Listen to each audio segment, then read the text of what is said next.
All right, whoever you are that just hit play, here we are. This is Jay Brown Yoga Talks podcast. My name is Jay Brown. Welcome to you. Whether you're new to the show or you're a returning friend, I really appreciate that you're listening today. For anybody who was here last week, let me give you a quick update on the new center and the fundraising effort. Oh man, what a week I had. A very emotional and beautiful week. I'm happy to report that as of today, we were just about 75% of the fundraising goal, which already is huge. It's already made things possible, and I'm so grateful to everybody who listened and sent me a note, and anybody who contributed. Thank you so much. If you don't know what I'm talking about, you can go back and listen to last week's episode. Fundraising effort's still open. We haven't hit the full goal yet, but just thank you to everybody. I am going to be talking with the landlord this week and checking in on when the space is going to be done. So lots of exciting things coming. I'll keep you posted.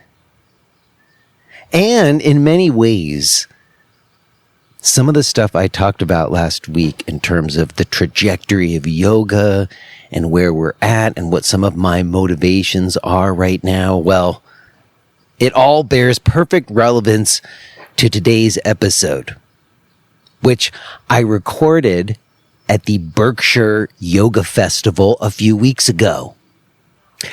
And the backstory behind how this episode came about is also quite fitting. You see, when I spoke to Andrew Tanner, the organizer of the festival, months and months ago, I can't remember how long, a while back, he first told me that he was doing the festival. He talked to me about whether or not I wanted to be a presenter, and we talked about what I might do at the festival. We ended up deciding that I would do 3 workshops and then host a panel discussion that I would record for the podcast. And that is what we ended up doing. Like, that's what was on the schedule. However, things didn't go exactly as planned. Originally, Andrew was supposed to organize a panel of people. And I think the idea was to get, like, I don't know, some big name teachers together for this panel. And I wrote like some title and description for it about yoga being at a crossroads, because we were all coming back together and doing this festival, and we've all been sequestered over the last few years, and it just seemed like having a conversation about where we were at and where we were going would make sense. However, a couple of things happened. It ended up being on the second day of the festival, which was also Father's Day. There was also some things that happened with some room changes, because I think that there was some situations where you had like outdoor stages with really loud music and dancing going on while someone was trying to do some kind of like nuanced singing bowl thing right there. And so they had to like move some things around, which threw some people. And like I said, Andrew didn't organize the panel. So when I got there at the festival and we went over my schedule and I said, who's on the panel? He had a look on his face like, oh. And so I very quickly decided that I would show up and just record something with whoever came, like whoever the participants were, whoever came to listen to the panel was going to become the panel. And that's in fact what happened. Only 2 people showed up. Their names are Johanna Epps and Louise LeGouis. I'm not sure if that's right, Louise. If I mispronounce your last name, I am sorry. But Johanna and Louise were there, and they became the panel, which was perfect because I got to get a perspective of people who made the effort to come to the festival, not to be a presenter, but to participate, although they're both teachers too. And then I should mention that about 35 minutes into our conversation, Leslie Kaminoff does show up, and he adds a whole fantastic layer to the conversation. It was great to see him at the festival and to have him participate in this conversation.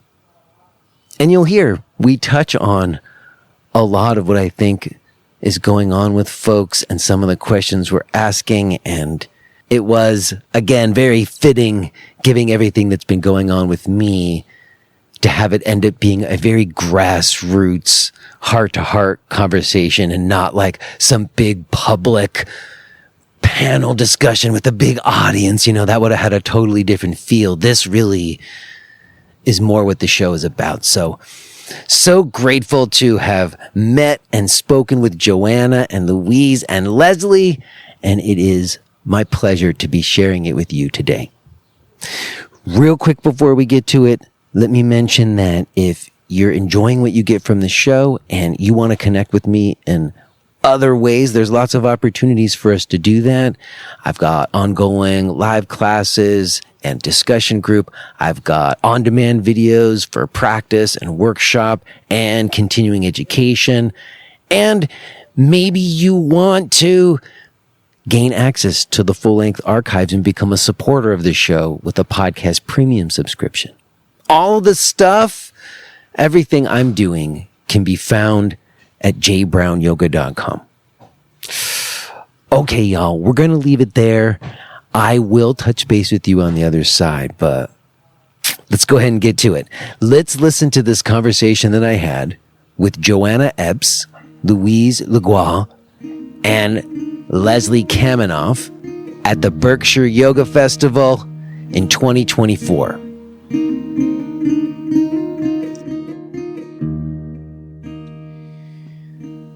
Okay. Yes.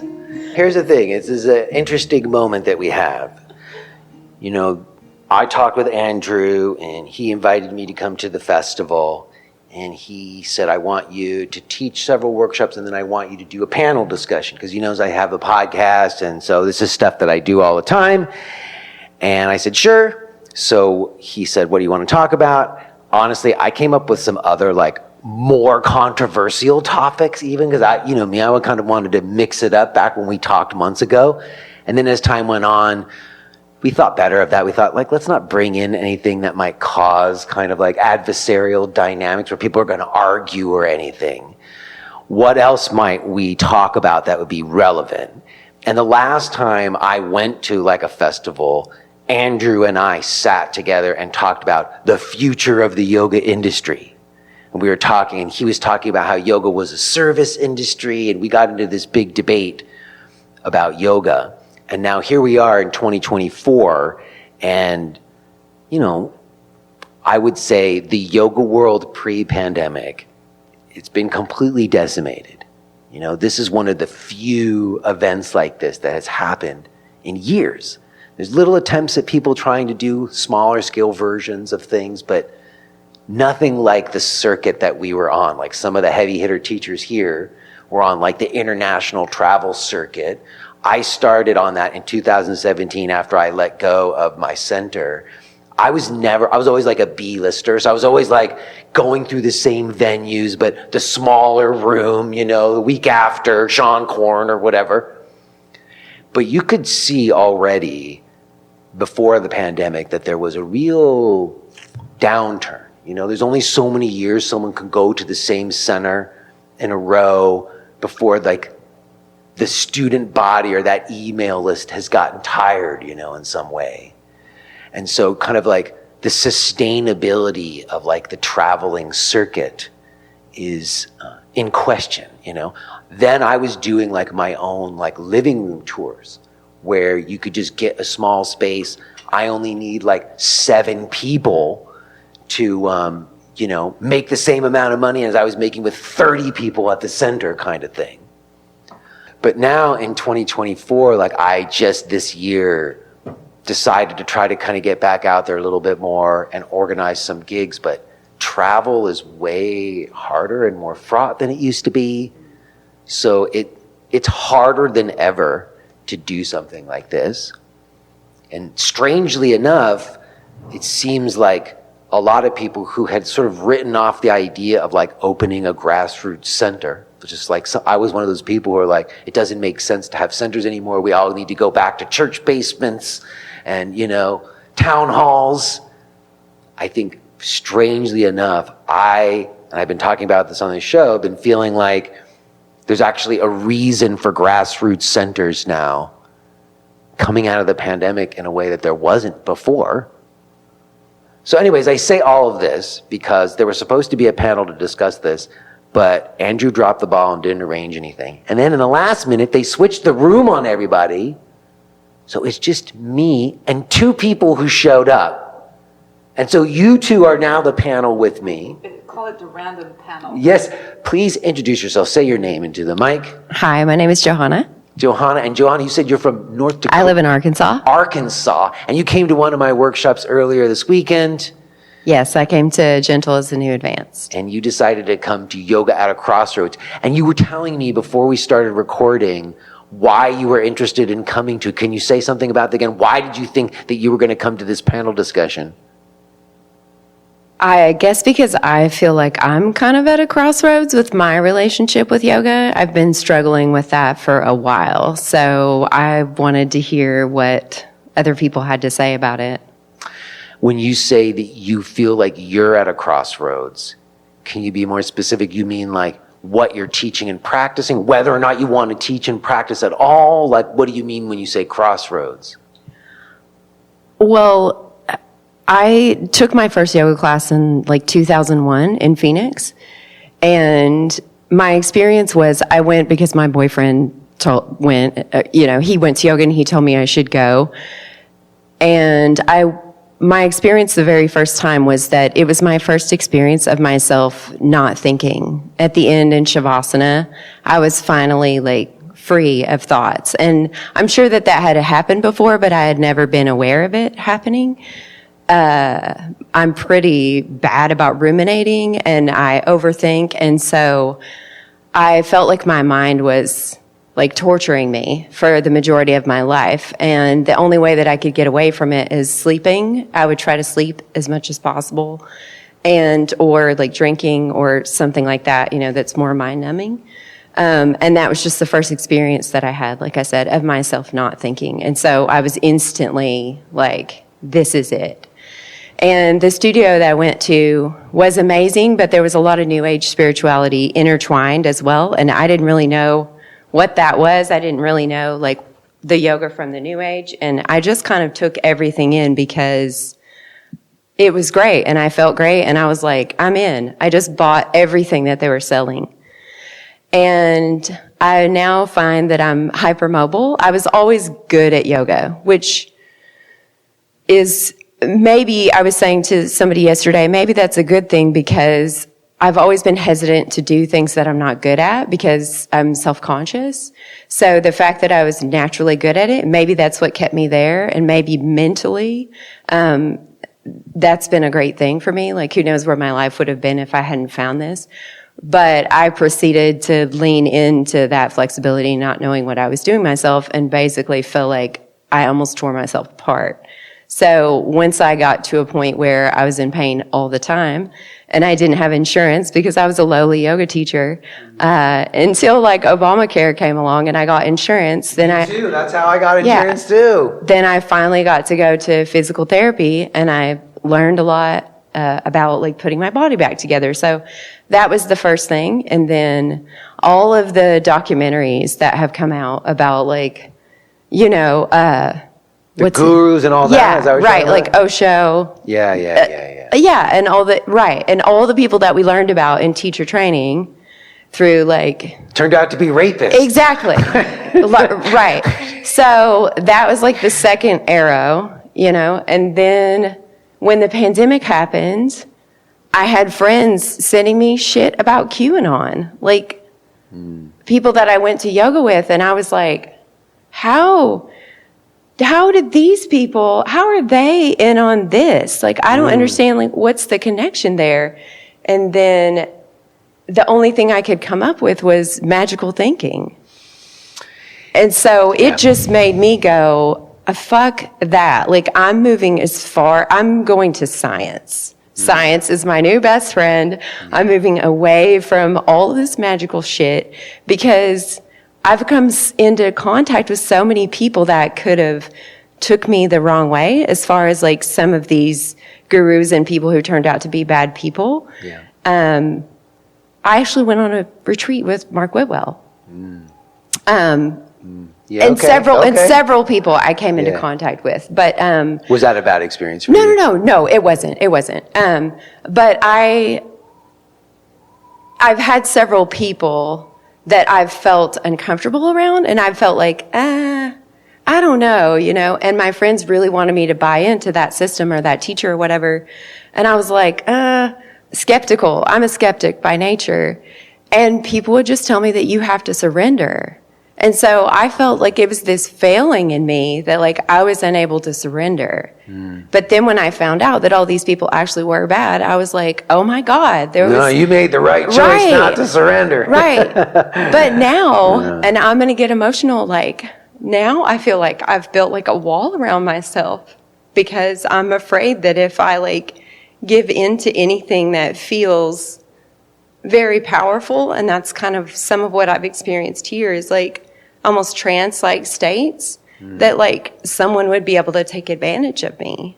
And I also worry about leading my students to a point to where they could be taken advantage of by someone because this is so powerful and it feels so good,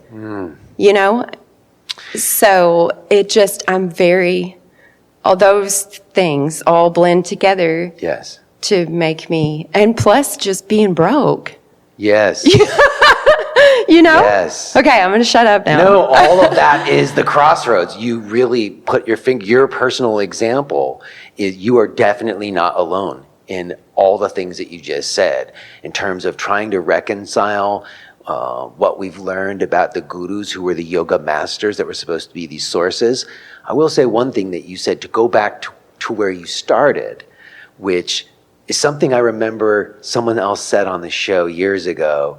She was talking about how she was driving home from her first yoga class and she noticed the anxiety thought spiral in her head come back on. And she realized that it had been off for a period of time, which it had never been, which is sort of what you were describing. Yeah. There's that experience of noticing, wait a second, that forever spiraling anxiety thing in my head stopped for a moment, and that does become this massive fuel for someone to be passionate about yoga. I noticed it in Shavasana, and the teacher must have said something to trigger me to notice. I don't remember, but I noticed it in Shavasana, like I said, in my very first class, and then whenever we came out of Shavasana, there was probably 60 people in there. Everybody started talking, and I felt very disoriented, like I was like, what is happening? It felt like everybody was moving very fast and like it was very loud and I was kind of confused and I had to sit there for a minute and then I went and sat in my car and I sat in my car for like 10 minutes before I drove away and I was just like, what just happened to me? It was in the very first class. Like, well, I want to, and we can come back to this, but I want to draw some distinction between like your own observed experience of practice, even the other part that you mentioned in terms of like hypermobility and like tearing your body apart, like trusting your own observed experience, like your yoga from like the yoga world, from kind of the new age wellness influencer kind of thing that you also pointed to. Like I don't think that's the same thing. Like, I know, but yoga isn't all the things that we've done to kind of obscure it. You know what I mean? Yoga is a very pure and personal thing that happens in you. And being able to discern that is the gift of a yoga practice. And I think it's important to not let some of the bad things that have happened in the yoga world overshadow the kind of importance and beauty and important role that it's clearly played for you, or you wouldn't have flown from Arkansas to come to a yoga festival in 2024. Right. You know, so let's put a pin in that. I want to meet my friend here. If you'll hand it to her, tell me your name and I don't know, why are you here at the festival? Why did you come to this particular workshop? You said because you couldn't come to my other workshop, but are there any other reasons why you have interest in the idea of there being kind of a crossroads that we might be at right now? Yes, my name is Louise, and I like to say I'm a member of the movement. I've started movement with Tai Chi, dance, many things before I got to yoga. I actually hated yoga at first. The first few classes I tried, I was like, oh no, I'm a Tai Chi, I'm a moving meditation kind of gal, you know. Yeah. And so I've been to many Tai Chi festivals in the past. Tai Chi Farm, I don't know if you remember those. Sure, I remember, yeah. And this is my first yoga festival. And I have to say, I'm really delighted to be here at this stage in my life. I'm retired from a 20-year career as a civil engineer. I put all my ducks in a row. I got certified and all that before I retired early, so that now in my 60s, I can be free to teach yoga. And I started up teaching during the pandemic, which was an interesting proposition, and got very fortunate to have things sort of come my way, because I had, again, lined up things over the years, and it was magical. It just kind of all came my way at the right time when I was available to start teaching. And a few years into this, the magic is definitely slowing down. And, The profession sometimes squeezes the magic out of it, doesn't it? Well, the magic in the sense that things aren't just coming to me. Oh, okay. And so now I have to really go out and get them.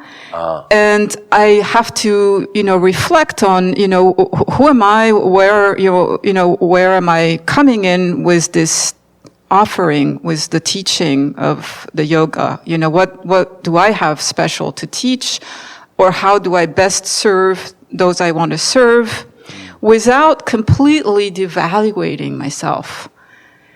Because wait a second, I what find do you mean by that teaching people, is that like teaching people what they want and what sells as opposed to what you think? What do you mean by devaluing yourself? like charging nothing. Oh, Like doing I it see. for Now free, you're gonna charge money. doing everything for free until you're okay. completely burnt out. So I'm trying to find, this midway, the center way, where it's not too much stira and not too much sukha. Yes, the stira sukha of the profession, indeed. And it's a fine line, because it's my practice, it's my yoga. And I know it, and I can come to this kind of event and still do my yoga in someone else's class. Yet get to be enchanted by their way of doing it. Oh, it's different. Oh, look at this. Oh, someone else that likes something different, and without getting very resistant. Ooh, I don't like the way they do that. And that is different than someone who maybe doesn't feel like they have an existing practice that they know and then they can compare to. Yeah. You having that perspective does bring you to it in a different way, I think. Yeah. So it was very validating to see that I was able to sort of keep my center.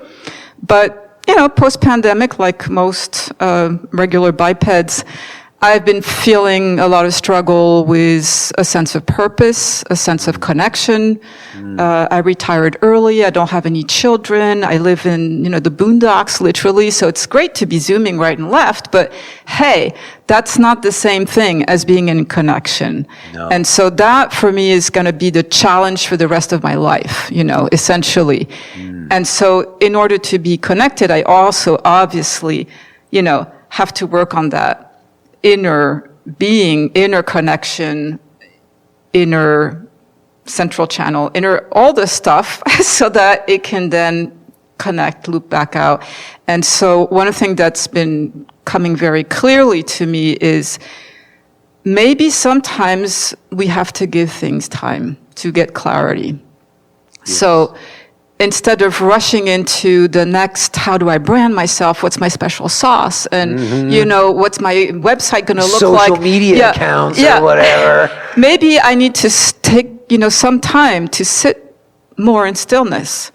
Maybe I need to completely reconnect to the major tenets of my practice, my breath, my central channel. Maybe that's where the focus needs to be.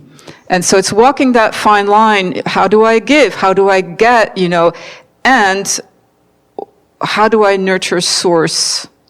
So that's one of my big challenges. And perfect. You really also put your finger on another aspect of what I think is the crossroads in terms of coming out of the pandemic and like a need for clarity in terms of what the purpose is. Why am I teaching? Because people learned that like a lot of people weren't really making their living off teaching anyways, and then they managed to survive without it. Or even a lot of us who did transition online and even had like a good couple years there, like the Zoom fatigue is very real. And even as you were just saying, like that feeling of going inward, that heart of yoga practice, you can do that by yourself at home with a Zoom meeting, but it isn't the same as being in the room with other people and doing it, is it? We're here this weekend doing it. You can feel it. It's very different. And it's a crossroads of having to like admit to ourselves, oh, some of us thought for a second, maybe I can just make a living online and it'd be fine. But realizing, no, even if I could, I need reasons to be off of my screens. And yoga was always the reason. So anyways, you both have articulated very well what I think some of the crossroads that we are facing at. I guess I want to go back to something that you said when you were talking about what happened in the yoga world and how you started to feel like you didn't feel safe in the yoga world even anymore. I think that's an interesting thing that you pointed to. And part of the crossroads, because I do think that yoga inherently, it calls into question the materialistic frame. You've heard me talk about that on the show. So I do think that it potentially opens people up in certain ways where they do potentially become susceptible to influences that aren't healthy for them or good influences, At the same time, I don't think that science has the solutions for us. And particularly science can't measure what it is that yoga is doing for us. So I guess I'm curious, when you said earlier that you felt like yoga was leading you to kind of like an unsafe place. Do you know what I'm talking about? Is that specifically because of these interactions you had during the pandemic when people were like sending you QAnon stuff that you're saying that? Or is that like specific experiences you had in classes where teachers were saying things or doing things that you now question? Or both, maybe? I mean, like I said, it started with the physical, the fact that, like, I think when I started, I feel like what the teachers were saying, but maybe this was coming from me, was that there was some sense of, like, the more flexible you are, like, the better person you are. It was like, opening your heart was connected to, like, how deep your back bend was or whatever. And so I was encouraged to go really far, and I could put both my legs behind my head, and like I could do those things from day one. Like I could grab my foot and pull it to my head. The first day I walked in the class, nobody had to teach me how to do that. So when my back finally like gave way, I was like just a couple of inches from being able to grab my heels like in a back bend.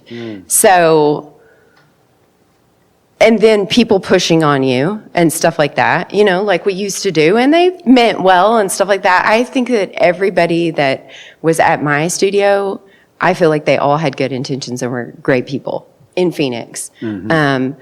But we were misguided, you know what I mean? Like, yeah. And that's what everybody was doing. And so I don't hold, but I guess it made me worry because I suffered a lot physically. And I don't want to put that on anyone. I don't want to be leading someone towards more pain. And what makes it hard is that with me being hypermobile, my body is different than the bodies of my students. And so I'm not sure how to keep them safe because what is probably not safe for me maybe is safe for them because they're stiff and their body can take it. So I feel like that's always how I've kind of taught, is based on like my own experience. And so now you're telling me that my experience is only this small percentage. And especially where I live, I know that yoga self-selects for bendy people or whatever, but where I live, it's like rural Arkansas. It's not super hyper. It's like regular people. So I appreciate that. So that's part of it. The I physical get it. part. The feeling unsafe for me too started with my own physical pain. Like you, same thing. Being able to do things in class and having teachers say, this is the advanced version, and everybody applauds for that. But then you're on your way home and you're like in massive pain. Right. And you're trying to reconcile, well, if this is advanced, we're screwed. I thought advanced meant I wasn't going to be in pain. Right. And when you're an insecure person and you're finally getting praise for something. Yeah. It's very hard to resist that. I think that's a really good point, because even, I don't want to get myself in trouble, but even we're here at the festival, Beryl Bender Birch is here. I don't know how old Beryl is, but she's definitely older than me. I turned 52 last week, and she's still she's talking and giving people permission to not do things probably in ways that she didn't in the past, but she's still leading people through the same power vinyasa sequences. And I'm thinking, and Sean too, Sean's doing that too. And I'm thinking, are they doing that practice themselves, like as their own personal practice? And I'm not suggesting that teachers can't teach things outside of their own practice, or they're not be people who still benefit from that type of practice. But I'm thinking of like what you're saying, like those things that I was teaching, those styles of practice I was teaching in my 20s and 30s didn't pan out for me in my 40s and 50s, just like you. And now I'm a teacher who teaches gentle yoga and teaches people not to go as far as they can for the same reasons. But there hasn't always been a lot of teachers teaching that way. And I guess that is always been a bit of a thing that I've been kind of like talking about in the yoga world. I remember writing a thing 15 years ago called Notes from a Concerned Practitioner Teacher. And it was all about how there's things as yoga teachers that we've been teaching that I don't know that are that safe for everybody.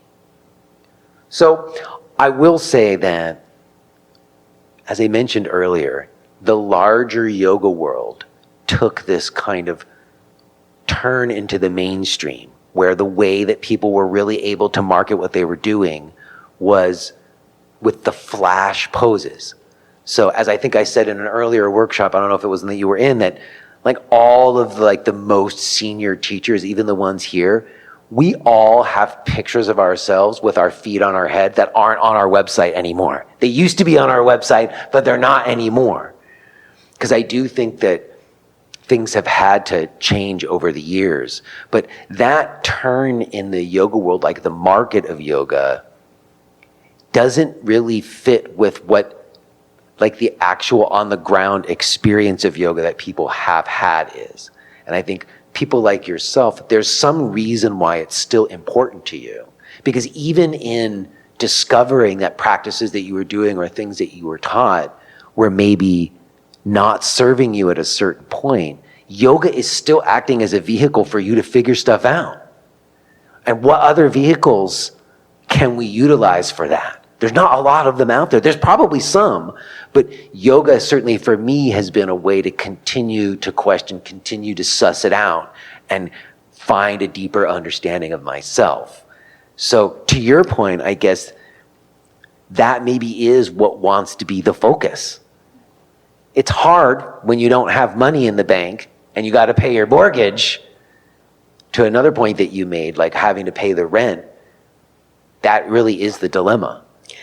Can I just say one more thing? Like, yes. Back on that physical, like, I feel like when I am practicing yoga now, especially if it's a harder class, I do feel the tendency to want to push. I feel myself getting aggressive, and I have to watch myself and physically like pull back and make it easy for myself. Like, I don't grab my toes anymore, because when I grab my toes, like, I'm pulling.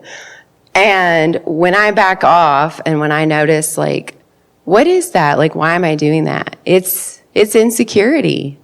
It's a feeling like I'm not enough and I need to do more, and I need to show people that like I'm worthy. But I think it's so powerful. So it's interesting because people think that like what makes yoga cool is like when you can do hard stuff, but like when you can do hard stuff and you choose not to, and you sit with like what that brings up in you, like that's so much more powerful for me than the opposite. And I'm still struggling with that. I still want to like go for it. You know what I mean?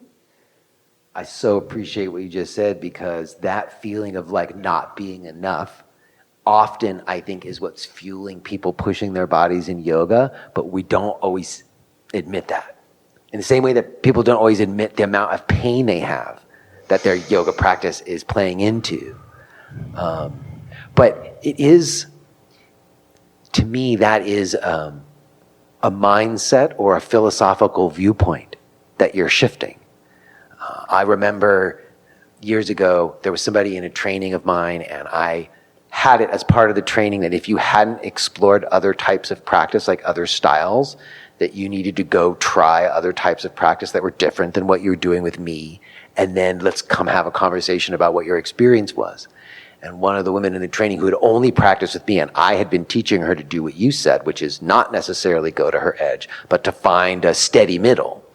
She went to a yoga class that was like a kind of standard vinyasa, and they were in, I think, maybe like a high lunge, and she was doing it the way that I taught her, which was, you know, not to her full range. And the teacher came over to her and said, "Are you not trying hard on purpose?" And to her credit, she said, "Yes." And the teacher left her alone. He didn't push her into it. But in that class, that was a foreign idea. The idea that you're not trying to do more means that you're not going to get farther in your practice, or you're not going to become more advanced, or you're not going to progress. And that is one of the main things that I've shifted in my own practice, that change of sensibility. And it is an obstacle that you come up against as a teacher, because people coming in, especially people who've been to a lot of yoga classes, they're accustomed to a context for practice or a mindset where you would be challenging yourself. That's why in the Gentles and New Advanced workshop, the first thing I said was, in this practice, we're not trying to challenge ourselves to do something that we can't already do. We're specifically looking to work within pain levels and down-regulate our systems, to try to, like, off the bat, get people out of that mindset. It is more of a mindset than the forms, I would say also. Because while I do favor simple forms, because it takes stuff off of the table that often causes people to hurt themselves, I also think that I've learned that the forms aren't inherently injurious. It's the way that we engage the forms. And it's what you were saying inside yourself when you're like, I'm not good enough, so I'm going to push my body a little bit more.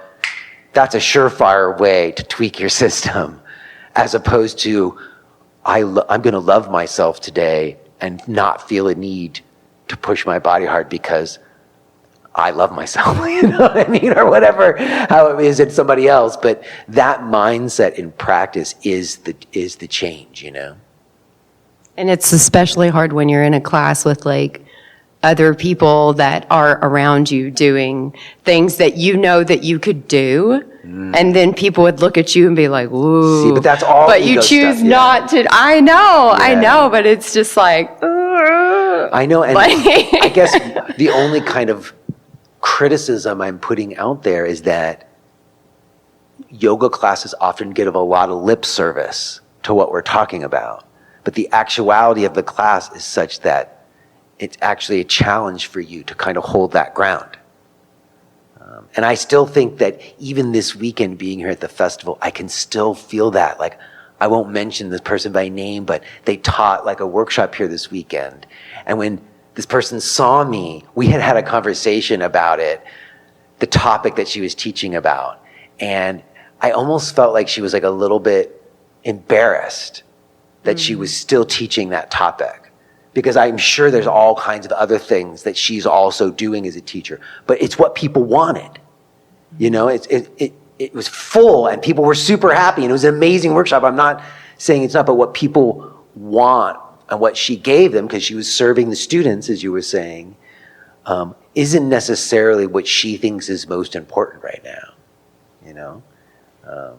Anyways, why don't you hand it to my friend here? And I guess for you, it's interesting because you're so new kind of coming into like telling you're a yoga teacher, telling people you're a yoga teacher, and you're kind of pointing to the kind of choices about, well, do I just focus on cultivating myself and my practice in like a really organic way and letting it happen? Or how much effort do I make to trying to like get something going? It might make sense to like start a class somewhere, but that's different than like coming up with like a marketing plan or something, right?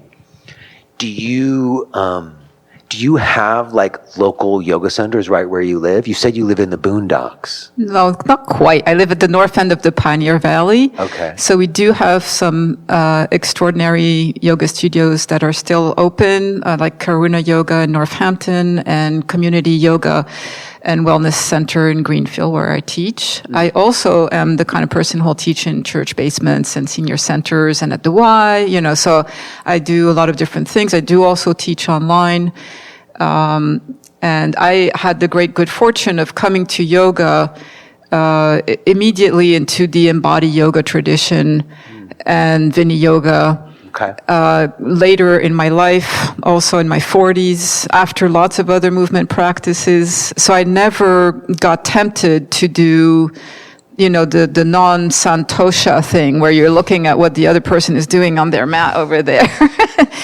However, I'm finding it challenging as a teacher to sell that because people don't want to come to learn about their yoga. They want to come to learn about yoga and they want to be told what to do.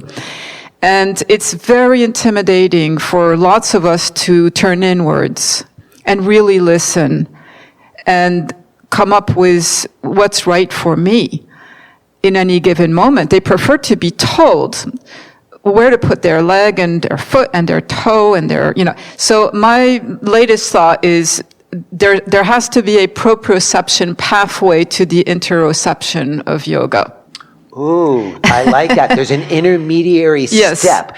I have come up against that as well because the question of like all my friends getting into like somatic movement modalities and then like questioning whether they even want to call themselves a yoga teacher anymore for some of the reasons that you're pointing to has been an interesting thing. And for years, we've been talking about invitational language and changing all the cueing. So we're not like telling people what to do, but we're inviting them to try things. And I do think that there's been an initial, like, really good thing that happened there, where things really did kind of open up and become more invitational and embodied in certain ways. But I think sometimes that also got taken too far, where, like, it can become too invitational and people actually need more to hang their hat on. So I've been really, in terms of us talking about coming to our own new sense of purpose and what we're doing, to what you said, that actually, as much as I think it is better for someone else to decide where their knee's gonna be, you know, like Leslie just walked into the room and but I remember having this, when I studied for a little bit with Amy Matthews, who Leslie worked with, I remember having this debate with her about like the knee over the ankle and whether or not that was like the safest, most secure alignment to have. And I remember her challenging me on that and basically convincing me that in fact, that's not true. Like my knee can be totally supported when it's bent past my ankle. My knee can be supported when it's, you know, here, that it's not any more supported being there, you know? So in a way, to say to someone, can you notice where your knee is? And then can you explore different places for your knee to be? And then can you decide for yourself where it feels the most stable for you? If somebody is totally, as Leslie would say, with their prana in their body and present for that, absolutely that's the best way. It's way better for them to discover that for themselves. But if they're not with their prana in their body, if they're barely present in the room and they're thinking about a million memes that have been scrolling through their head and they're worrying about what they're going to make for dinner later while you're inviting them to explore their knee, they're not actually discovering where their body's more stable. However, if you were to kind of come over and maybe in a not dogmatic way, invite them to try, like, oh, what if your knee was here? What does that feel like? And give them a suggestion about what to do with their body.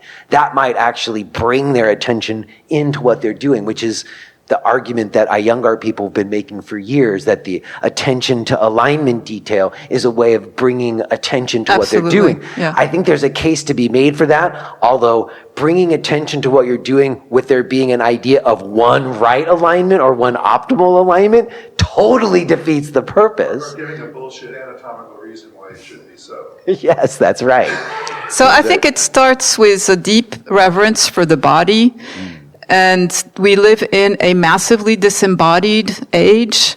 Yeah. And I think yoga has a huge role to play in helping humans evolve as opposed to devolve in our ever artificially intelligenced world. Yeah. And I think there's going to be a huge time of coming together, actually, of the modern science with the ancient wisdom. We're learning about fascia, we're learning about interoception, and all those things, dovetail beautifully with the ancient wisdom. So all these things are coming together to make humans stronger, more resilient. However, how we best transmit that to the, everyday pedestrian is a challenge, because we can't just tell them, hey, tune in and, sense your But that's what we've left been doing. That's lung, what we do in yoga classes. Yeah. So you can't go straight to, inflating the lower, side of your left lung without, sensing that there's a rib You have cage. the lower side of your left lung first. Or even a rib cage or a room that you're in. So, yeah, I think we need to start with the proprioception, to work with the interoception, knowing that the interoception can be all over the place. So, too much parasympathetic stuff on one end for the person who's feeling everything all the time, everywhere, is going to be not great. And, on the other end, a fully numb person who doesn't feel anything below the neck is going to need a different approach. And we have all these approaches out there. We have the super active, we have the super gentle. I have the great good fortune of teaching people in their 90s. Yeah. So there's a huge amount of humility that comes with the aging body. I think that's right. And most yoga teachers learn that too. Yeah, and so that can be a great source of wisdom as The well. ones who don't age. Yeah, the immortals. Yes, well, I have to say, Leslie, you just walked in here. I don't So know, sorry 40 about the minutes delay. ago. Yeah, sorry about that. There was supposed to be a panel that didn't get formed. My two friends showed up, so we've just been having a conversation about a crossroads that maybe we're personally at, maybe like yoga's at. And you're somebody who, you and I have been having this conversation many times over the years. It seems like there's been more than one crossroads. Yeah, Do you think, as you reflect even on just this like weekend that we just had of coming to this yoga festival, where there hasn't been that many yoga festivals, do you feel like there's a is there a new crossroads, or is it the same crossroads that we've always been at? Well, I think that's a multi-layered question, if ever there was one. Yes. You can pick whatever layer you want. Right. Yeah, that's what we tell people when we put a scalpel in their hands in the anatomy And lab. she was just talking about rib cages. Yeah, exactly. If you are hearing this message, then you're listening to the free version of J. Brown Yoga Talks. To hear the rest of our conversation, please subscribe to Podcast Premium at jbrownyoga.com/premium.